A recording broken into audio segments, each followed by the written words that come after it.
Good morning, my dear brothers and sisters. Magandang umaga po sa inyong lahat.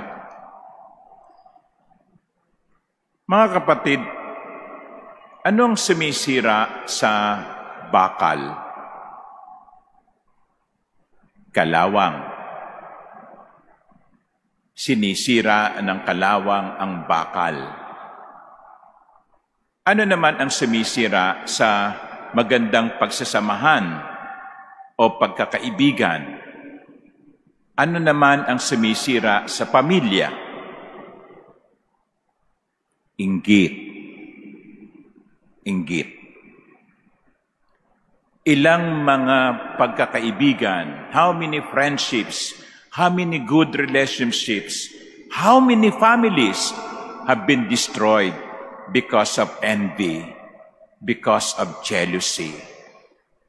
Mga magkakapatid, nag-aaway kasi nagkakainggitan. Mga magkakasama sa trabaho, nagkaaway o nag-iiringan o nagpaparinggan sapagkat may inggitan. Kung kalawang ang sumisira sa bakal, inggit ang sumisira sa magandang relasyon. At yan ang paalaala sa atin ng ikalawang pagbasa mula sa sulat ni Santiago. Sabi niya, where do the wars, where do the conflicts among you come from? Saan daw nagmumula yung mga digmaan, yung mga alitan? Is it not from your passions that make war within your members? You covet, but do not possess. You kill and envy, but you cannot obtain. So, sa pangalawang pagbasa pa lang, sa sulat ni Santiago, sinasabi niya, kaya kayo nagkakagulo, kaya kayo hindi magkasundo, sapagkat naghahari ang inggit. Pumipiyok pa, no? Ang inggit sa puso nyo. Di ba? O ngayon, ano ang panabla sa kalawang? Epoxy. Pintura. Kaya pinipintahan natin para hindi kainin ng kalawang. Ano naman ang panabla sa inggit? What is the antidote against envy, against jealousy? Number 1, be content with what you have. Kasi yung iba, meron ng TV, gusto pa mas malaking TV. Kasi nakita niya yung kapitbahay niya na bumili ng bagong TV. Hindi ako papayag na yung TV ko ay mas luma kaysa sa kapitbahay ko. Kailangan ako ang laging una. Ako ang laging lamang. We always compare ourselves with people. You know, that is dangerous. Because you will always find people who are better than you. And then you become bitter. There will always be people better than you. And you will become bitter. Or, there will always be people who will be beneath you. And you will be proud. Di ba? May mga tao, sasabihin mo, mas magaling ako dyan. Magiging mayabang ka. At meron mga taong lamang kaysa sa iyo. At doon, papasok ang inggit. Be content with what you have.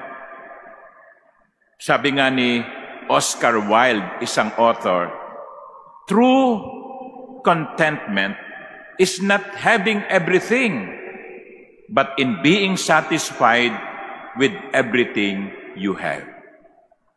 Ang tunay daw na contentment ay hindi yung nasa iyo ang lahat, kundi ang masyahan ka kung anuman ang meron ka. Masyahan ka sapagkat may natulugan ka kagabi. Masyahan ka sapagkat ginising ka ng Diyos kanina.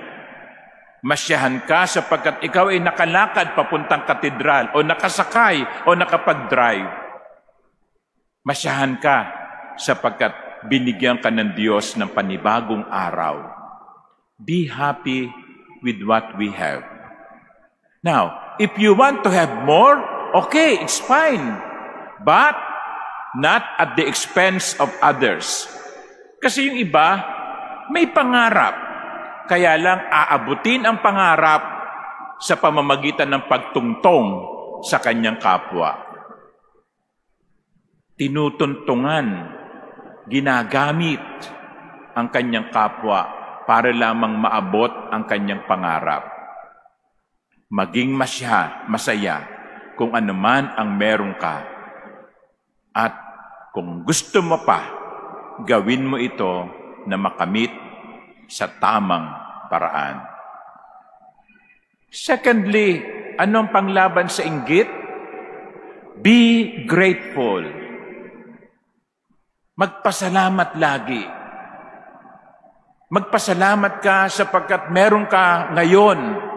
Magpasalamat ka sapagkat malusog ka ngayon. Magpasalamat ka sapagkat ginising ka ngayon. Magpasalamat ka sapagkat nakapagsisimba ka ngayon. Yun ay mga biyaya na dapat nating ipagpasalamat. Kasi doon kinikilala mo na ang lahat ay biyaya ng Diyos. When you are grateful, you recognize that everything is God's gift. Yung mayabang, hindi yan makapagpapasalamat. Kasi iisipin niya, nasa akin ito sapagkat ito'y karapatan ko. Mga ginigili kong kapatid, lagi ko sinasabi sa inyo, wala tayong anumang karapatan. Whatever we have now is God's gift to us. Not because we deserve it, but because God is kind. God is good. Kaya, lagi nating sasabihin, Lord, salamat po sa anumang ibinibigay mo sa akin. Iyan ang dahilan kung bakit nagsisimba kayo linggo-linggo. Bakit kayo nagpupunta ng katedral? Para makita ako? Makita si Father Biel? O alam ko yung iba ganun, no? Pero hindi. Hindi kayo nagpupunta na katedral, hindi kayo nagpupunta na simbahan, no? Para makita nyo ang crush nyo. Nagpupunta kayo ng simbahan sapagkat nagpapasalamat kayo sa Diyos. At ang ikatlo, maging masaya kayo kapag ang ibang tao'y nagtatagumpay. Yun ang panglaban natin sa inggit. You are happy because you have been blessed. You are grateful because you have been gifted. But also, be happy and grateful when others are blessed and gifted as well. Yun. Masaya ka kapag yung kapitbahay mo nakabili ng bagong TV. Masaya ka kapag yung kasama mo sa opisina ay na-promote. Masaya ka kapag ang kaklase mo ay nakapasa sa exam. Masaya ka dahil nagtagumpay ang kapwa mo. Yun ang panglaban natin sa inggit. Masaya tayo sapagkat ang kapwa natin at hindi lamang tayo ang pinagpapala ng Diyos. Anong sumisira sa bakal? Kalawang. Anong sumisira sa magandang pagkakaibigan o relasyon? Inggit. Ano ang panglaban sa inggit? Magpasalamat, magsaya, maging masaya, maging kontento.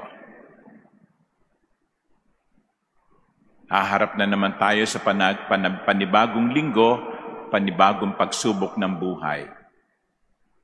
Ano man ang haharapin natin, ipagpasalamat natin. Sapagkat, sa totoo lang, wala naman sa ating pinabayaan ng Diyos. Amen.